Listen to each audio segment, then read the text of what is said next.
South के दो राज्यों में कांग्रेस की सरकार है, तो आपका ये कहना है कि किसी व्यक्ति को पीएम कैंडिडेट प्रोजेक्ट करे कांग्रेस पार्टी की तरफ से? यस सर, इंडिया साउथ अभी तो ऑल इंडिया प्रेसिडेंट है साउथ के मल्लिकार्जुन खड़गे जी कर्नाटका से कांग्रेस पार्टी अध्यक्ष है, और केसी वेणुगोपाल जी जनरल सेक्रेटरी ऑर्गेनाइजेशन है, और राहुल गांधी जी साउथ से रिप्रेजेंट कर रहे हैं। सब लोग साउथ के आने वाले दिनों में साउथ के ही प्राइम मिनिस्टर बनने वाले हैं। तो इसीलिए जो कांग्रेस छोड़ के जाने वाले वो नेता हैं, वो कहते हैं कि साउथ लॉबी का कब्जा हो गया कांग्रेस पार्टी के ऊपर। फिर पूरा यूपी वाले, आप साउथ तेलुगु वाले 42 एमपी से, out of 42 we have got only one cabinet minister, एक ही है। एक बोले तो एक किशन रेड्डी जी। मैं रजत शर्मा जी, मैं आपसे एक सवाल पूछना चाहता हूं नरेंद्र मोदी आपके माध्यम से। गुजरात में 28 एमपी से 7 कैबिनेट मिनिस्टर्स मिला हुआ है गुजरात को, आपको यूपी में 62 है, 12 कैबिनेट मिनिस्टर्स मिला है। प्राइम मिनिस्टर से लेकर डिफेंस मिनिस्टर, होम मिनिस्टर, सब सारे मिनिस्टर्स आप ही लोग कब्जा कर लिए। प्राइम मिनिस्टर आप ही ले लिए, वाइस प्रेसिडेंट ऑफ इंडिया आप ही ले लिए, प्रेसिडेंट ऑफ इंडिया आप ही ले लिए, सब सारे आप ही ले लिए, स्पीकर आप ही ले लिए, कौन से राज्यसभा के चेयरमैन वाइस चेयरमैन आप ही ले लिए। हमको क्या दिए? हम इस देश में हिस्सा नहीं है क्या? साउथ हिंदुस्तान में नहीं है? साउथ के लिए प्राइम मिनिस्टर नहीं है मोदी जी? क्यों हमारे हिंदुस्तान में हिंदी के बाद second largest speaking language is Telugu? Venkaiah Naidu को यहां से भगा दिए। लेकिन आजकल जब मोदी जी जाते हैं तमिलनाडु में, तेलंगाना में, तो बहुत भीड़ आती है, बहुत लोग मोदी मोदी करते सुनाई देते हैं। वो कभी कभी पिक्चर में हंसी मजाक रहा तो भी हम जाके बहुत बार बार देखते हैं। वो भी सक्सेस होते हैं। तो अब सारे लोग इलेक्शन लड़ना चाहते हैं साउथ से ही। प्रियंका गांधी भी तेलंगाना से इलेक्शन लड़ना चाहती हैं। हम बुलाए थे मैडम सोनिया गांधी जी को तेलंगाना से चुनाव लड़वाने के लिए, हम कोशिश किए। सोनिया जी राजस्थान से रिप्रेजेंट किए, और प्रियंका राहुल जी को हम लोग बुलाए थे, वो नहीं आए। प्रियंका जी को भी हम लोग वेलकम किए तेलंगाना के लिए, क्योंकि तेलंगाना स्टेट बना हुआ है श्रीमती सोनिया गांधी जी की वजह से। अगर नहीं है तो और 100 साल भी हुआ था अगर तेलंगाना नहीं बनता था।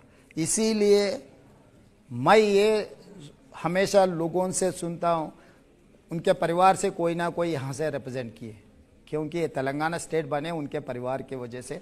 तो वो परिवार तेलंगाना से रिप्रेजेंट किए, तो अपने लिए शोभा है। तो हम लोग कोशिश किए, मगर अभी तक तो माना नहीं। एक सवाल और ले सकते हैं। जो इलेक्शन पोल्स हैं उनके हिसाब से तीसरी बार भी प्रधानमंत्री नरेंद्र मोदी का ही नंबर है, और वो खुद भी कहते हैं कि इस बार 400 पार। तो इसमें आपका क्या सेगमेंट है? नहीं, अभी नारा के लिए अच्छा है। अभी 302, 303 जो भी मिला है। गुजरात में 28 है, सब मिल गए। राजस्थान में 25 है, सब कुछ मिल गए। हरियाणा में 10 है, सब कुछ मिल गए।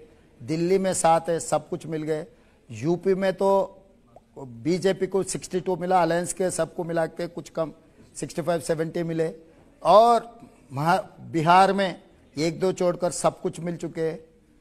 हर जगह में 100% मिल गए, अदरवाइज 95%। ये सब सारे मिलने के बाद 300 नंबर तक पहुंच गए भारतीय जनता पार्टी। अभी 400 अगर मिलना है तो पाकिस्तान में जीतना पड़ेगा, इधर हिंदुस्तान में नहीं है। क्योंकि इस बार दिल्ली में सब कुछ मिलने वाले नहीं है, राजस्थान में मिलने वाले नहीं है, या हरियाणा में मिलने वाले नहीं है, गुजरात में मिलने वाले नहीं है, यूपी में जितना सीट है उतना मिलने वाले नहीं है, बिहार में भी मिलने वाले नहीं है। साउथ में 129 है, 129 कर्नाटका से out of 28, 27 they have got. इस बार तो 10-12 भी मिलने वाले नहीं है। तेलंगाना से 4 मिला था पिछले बार, इस बार तो 2 मिलने वाले। तो कहां से 400 मिलने वाले हैं? कहां?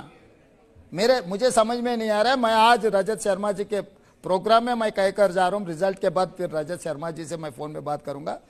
214 से लेकर 240 मैक्सिमम भारतीय जनता पार्टी का नंबर, उससे ज्यादा मिलने वाला नहीं है।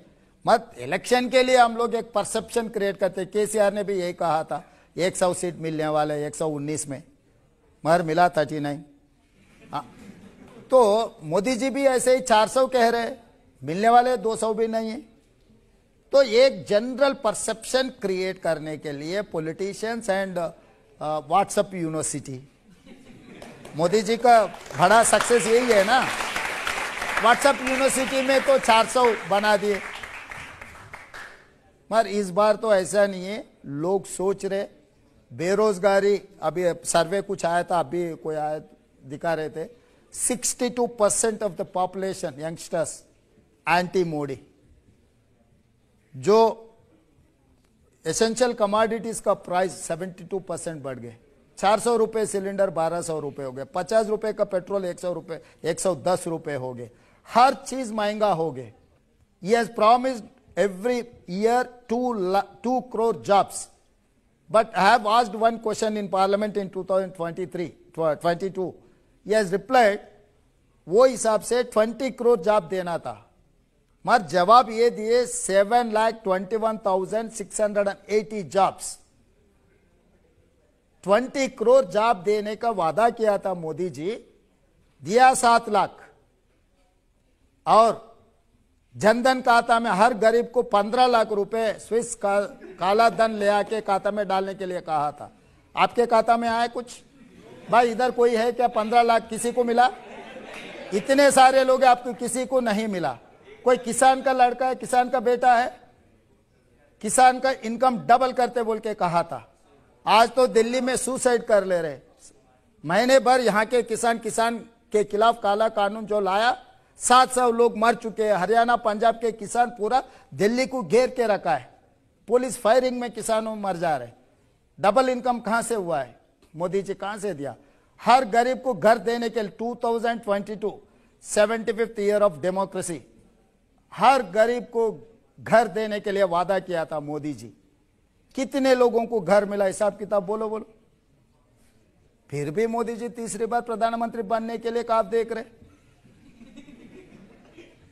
तो इसीलिए इस देश को, किसानों को, युवता को, महिलाओं को मैं रिक्वेस्ट करना चाहता हूं, भाई ये देश कहां जा रहे? किसको वोट दे रहे? कौन सी सरकार बनाने के इस हिंदुस्तान को सुधारने के लिए आप कोशिश कर रहे हैं?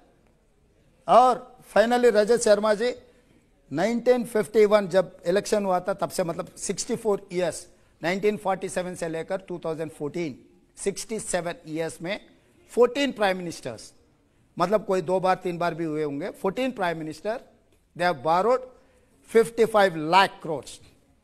2014 से लेकर 2024 तक नरेंद्र मोदी जी ने कितना लोन्स लिए पता है Rajat Sharma ji? 113 lakh crore. This is 67 years से जितना लिया उससे डबल लोन लिए हिंदुस्तान सरकार ने। वो पैसे कहां गया? उस दिन इतने प्राइम मिनिस्टर, बाकरानंगल से लेकर नागार्जुन सागर तक, ये ट्रायल से लेकर हर कुछ बनाए। All airports, ports, national highways, इस देश में जितना भी तरक्की करना है 67 ईयर्स में 14 प्राइम मिनिस्टर ने किया। वो लोग खर्चा लिए, लोन उठाए 55 लाख करोड़। वह नरेंद्र मोदी जी अकेला ही 113 लाख करोड़ लोन्स लिए। ये पैसे कहां गए? किसके जेब में गया? जब क्या बनाया नरेंद्र मोदी जी ने इस देश के लिए? बीजेपी के लोग आएंगे उनसे ये सारे सवाल मैं जरूर पूछूंगा। मैं आपको डेटा, एक्चुअल डेटा है, आप यू टेक द डेटा। क्योंकि मैं पार्लियामेंट में क्वेश्चन पूछा था, निर्मला सीतारामन जैसी भी मेरा बात हुई थी। मैं इतना जवान लोग है, पढ़े लिखे सो है, यहाँ के ये युवता देश के भविष्य, ये लोगों को सोचने के लिए मैं कह रहा हूं। ये मेरा अकेला जिम्मेदारी नहीं है। ये पैसे कहां गया? आप लोग क्यों नहीं पूछ रहे? आप लोगों का जिम्मेदारी नहीं है क्या ये पूछने का? पहली बार आप लोगों को वोट मिल रहा है, किसको वोट दे रहे हैं? आप सोच कर दो। मोदी जी को। हाँ दो, कोई परवाह नहीं है। और एक 100 करोड़ आपको, और एक 100 करोड़ आपको आपके परिवार के ऊपर कर्जा आएंगे, तब पता लगेगा। अपना भी प्रॉपर्टी नहीं, आपका अधिकार है सवाल पूछना, बिल्कुल, और हमारी जिम्मेदारी ये सवाल पूछना, इनके जवाब लेना, और जनता को जवाब मिलने चाहिए। लेकिन इस शोर में एक आदमी का सपना रह गया।